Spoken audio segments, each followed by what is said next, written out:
ఈ దానికి కరెక్ట్ గా ఉదయం 9 గంటలకు బీసీల రాజకీయ పార్టీ రాబోతుందనేటువంటి అంశాన్ని మేము ప్రకటించడం, గంటన్నర తర్వాత ఈ కార్యాలయం పైన మా పైన హత్యాయత్నం జరగడం, కల్వకుంట్ల కవిత ప్రేరేపించి ఇక్కడికి తోలిచి హత్యా ప్రయత్నానికి పాల్పడింది.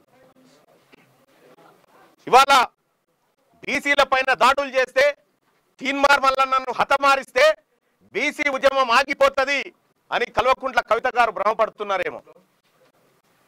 కానీ ఇవాళ నా ఆఫీస్ మొత్తం రక్తపు మరకలతో నిండిపోయింది. ఈ రక్తపు మరకల సాక్షిగా చెప్తా ఉన్నాం, తెలంగాణ రాష్ట్రంలో బీసీలము బరాబర్ రాజకీయం చేయబోతా ఉన్నాం, రాజకీయ పార్టీగా ముందుకు రాబోతా ఉన్నాం. ఈ హత్యా ప్రయత్నాలకు తెలంగాణ ఉద్యమంలో మీ నాయన 1200 మందిని చంపిండు. ఆ తర్వాత నేరెళ్ల ఘటనలో అనేక మంది మీ అన్న చంపిండు, లారీలతో దొక్కించి చంపిండు. ఇవాళ బీసీ ఉద్యమాన్ని అనసడానికి మీరు చేస్తున్నటువంటి కుట్ర ఏదైతే ఉందో దీన్ని సమాజం అంతా గమనిస్తుంది. గతంలో కూడా కేటీ రామారావు అనుచరులు కూడా గతంలో అనేక సార్లు దాడులు చేసినారు.